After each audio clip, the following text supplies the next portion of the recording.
नमस्कार दोस्तों। देखिए साथियों, बहुत सारे विद्यार्थियों के कमेंट आए थे इस प्रकार के कि थोड़ी सी रीट जो परीक्षा है उसके बारे में जानकारी दीजिए। आप कैसे करें तैयारी? अब समय बचा है आपके पास में लगभग 40 दिन का। 27 फरवरी है, उसको आपका एग्जाम होना है। साथियों, ये समय है वो बहुत ही क्रिटिकल होता है एक विद्यार्थी के लिए। वो इतने रास्ते चुनने का प्रयास करता है इस दौरान, इधर जाऊं, इधर जाऊं, या इधर जाऊं, या इधर जाऊं। नई गाइड आई, उसको खरीद लिया। नए नोट्स आए, उनको खरीद लिया। यूट्यूब पर कोई अच्छा थंबनेल दिखा कि यार 40 दिन में ये पास करवा रहा है, कैसे करवाएगा। यानी थंबनेल पर इस प्रकार के आजकल जो पढ़ाने वाले हैं वो इतना अट्रैक्टिव बनाते हैं कि विद्यार्थी उनमें फंस ही जाता है। 40 मिनट का वीडियो है, भले ही उसमें 5 मिनट का मैटर ना हो, और विद्यार्थी के 40 मिनट गायब। नोट्स, बहुत सारे नोट्स है। परीक्षा के नज़दीक में बहुत सारी गाइडें आपको इस समय दिखाई देती हैं कि ये तो पास ही करवा ही देगा।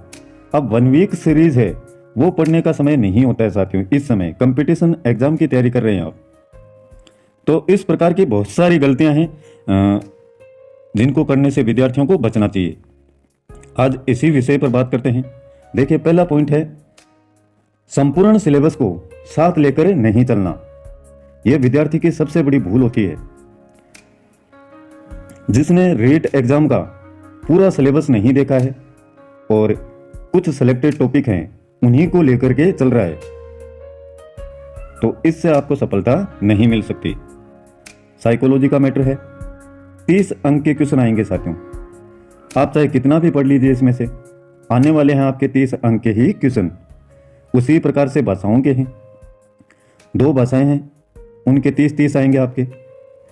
और SST वालों के सब्जेक्ट के 60, और इसी प्रकार से आपके साइंस मैथ के वो भी 60 हैं। तो टुकड़ों में जिस प्रकार से डिवाइड किया गया है उसी प्रकार से पूरे सिलेबस को साथ लेकर के आपको पढ़ना चाहिए। आप साइकोलॉजी को आप लगातार पढ़ते जा रहे हैं, बस इसी पर फोकस है। हिंदी और अंग्रेजी है या जो आपका सब्जेक्ट है उसको छोड़ रखा है, तो ये गलती कर रहे हैं साथियों। आप पूरे सिलेबस को साथ लेकर के चलें। RBC NCERT, ये पुस्तकें इतनी छोटी हैं साथियों कि आप इनको चाहें तो, अगर पहले का पढ़ा हुआ है तो 4-5 दिन में इनका रिवीजन आप आराम से कर सकते हैं। किसी पुस्तक में 50 पेज हैं, किसी में 60 हैं, किसी में 45 पेज हैं। तो अगर समय दिया जाए इनको तो आप आराम से 4-5 दिन में इनको निकाल सकते हैं। किसके माध्यम से? द्रुत वाचन के माध्यम से, तेज गति से पढ़ने से। और इनमें इतना आसान भाषा में लिखा हुआ होता है कि आराम से विद्यार्थी समझ जाता है। उसी प्रकार से जैसे कोई गाइड ले आए, अब गाइड में हमेशा साथियों गाइडर की जरूरत होती है।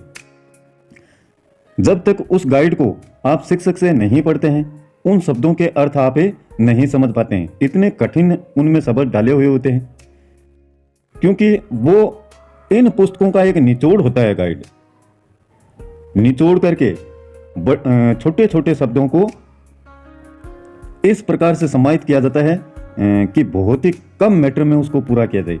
अब उन वर्डों को आप तोड़ेंगे नहीं तो समझेंगे कैसे? और तोड़ना इतना मुश्किल कार्य है साथियों, प्रत्येक शब्द को वो एक शिक्षक के द्वारा ही संभव हो पाता है। तो ये ध्यान रखें आप कि RBC NCERT पुस्तकें अगर आपकी पहले की पढ़ी हुई हैं तो इनको पढ़ना चाहिए, और नहीं भी पढ़ा हुआ है तो भी साथियों इनमें ज़्यादा कुछ मैटर है नहीं। एक बार बारीकी नज़रों से आप देख लेंगे इनको तो बहुत ही अच्छा होगा आपके लिए एग्जाम में। अगला, तीसरा है रिवीजन नहीं करना। जो मैटर पढ़ा हुआ है आपका पहले का, अगर उसको आप रिवाइज नहीं करते हैं तो ये भी आपकी एक बहुत बड़ी भूल हो सकती है। आपने परीक्षा के 5-6 महीने पहले पूरा सिलेबस कवर किया था, अच्छे से उसको पढ़ लिया और आपके करीब करीब टॉपिक याद भी हैं, लेकिन साथियों इस समय अगर उसका रिवीजन नहीं हुआ पूर्ण सिलेबस का, तो ये आपके लिए बहुत ही खतरनाक होगा। लास्ट टाइम में पढ़ा हुआ हमेशा साथ देता है साथियों। चौथा पॉइंट है आपका नया मटेरियल पढ़ना, नए नोट्स, नई बुक्स पढ़ना। बहुत सारे एग्जाम के समय में इस प्रकार के मटेरियल आपको मिल जाते हैं। नए नोट्स हैं, आपके दोस्त हैं वो फ्री में भी आपको देते हैं कई बार कि यार ये नए नोट्स आए, तो इनसे बचना चाहिए साथियों, क्योंकि जो पहले से आपका पढ़ा हुआ है वो भी और धुंधला हो जाएगा इससे। नए नोट्सों को आपको समझने में थोड़ा समय लगेगा। अगर पढ़ा और उसमें से कुछ समझ में नहीं आया तो फिर आपका दिमाग खराब होगा। नई बुक से नई पुस्तकें मार्केट में इस समय सबसे ज़्यादा आती हैं जब परीक्षा नज़दीक हो। थोड़ा सा उसका वॉलपेपर आपने देखा पुस्तक का, यार इसमें बहुत अच्छा मैटर है, इसको पढ़ लेता हूँ, लेकिन जो पढ़ा हुआ है उसको आप धुंधला कर रहे हैं, फिर इसको भी सही प्रकार से नहीं पढ़ पाते हैं और जो पढ़ा हुआ था उसको भी आपने धुंधला कर दिया।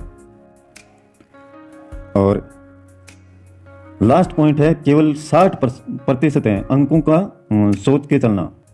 ये भी एक बहुत बड़ी गलती है। जब साथियों आप 60% अंकों की ही सोचेंगे कि यार मेरे तो इतने बन जाएं तो मेरा काम चल जाएगा, तो साथियों आपके वहाँ पर 50% ही बनने की संभावना है। पूरे का सोचा और पूरा बन जाए, ऐसा कैसे हो सकता है? तो ये कुछ बातें हैं, आप 70-80 के बीच में सोच के चलेंगे। पहले ही बहुत सारे विद्यार्थी हैं डिवाइड कर लेते हैं, यार साइकोलॉजी में मेरे 20% तो सही हो ही जाएंगे। अब साइकोलॉजी ऐसा सब्जेक्ट है साथियों, आज मैंने पढ़ा दिया है तो मैं गारंटी के साथ मैं ये नहीं कह सकता कि 100 में से 100 क्वेश्चन इसमें से आ जाएंगे। मैटर वही रहेगा, मैटर जो हमने पढ़ाया है वही रहेगा साथियों, लेकिन उसमें से जोड़ तोड़ के क्वेश्चन को इस प्रकार से बनाया जाता है कि संपूर्ण क्वेश्चनों को सही करना बहुत ही मुश्किल होता है, एक अध्यापक के लिए भी और एक विद्यार्थी के लिए भी। साइकोलॉजी इसी प्रकार का सब्जेक्ट है। कोई भी शिक्षक ये नहीं कह सकता कि मेरे पढ़ाए हुए में से 100 में से 100 क्वेश्चन आ गए इसमें से। तो आप सोच के चलिए, आप देखिए। तो इस प्रकार से आप बस यही कर सकते हैं साथियों, ज़्यादा से ज़्यादा कि आरबीसी, एनसीईआरटी इन पुस्तकों पर ज़्यादा आपका फोकस रहना चाहिए। क्वेश्चन पेपर अंतिम समय में सबसे ज़्यादा करें जितना हो सके, और एक इस पर ज़्यादा फोकस रखें, रिवीजन। बाकी इन मटेरियल में साथियों आप ना पढ़ें ज़्यादा। कुछ समसामयिक घटनाएं हैं उनको अगर आप पढ़ते हैं इस समय तो वो पढ़ सकते हैं, बाकी तो वही आपके संपूर्ण सिलेबस के आधार पर पढ़ते रहें। तो ये आज के लिए थोड़ी सी जानकारी है विद्यार्थियों के लिए, नए विद्यार्थियों के लिए। पुराने विद्यार्थियों को बखूबी पता है ये सारी बातें।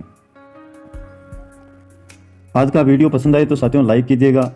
आज के लिए बस इतना ही, कल फिर मिलते हैं एक नए वीडियो, नए टॉपिक और नई जानकारी के साथ में। तब तक के लिए जय हिंद, जय भारत।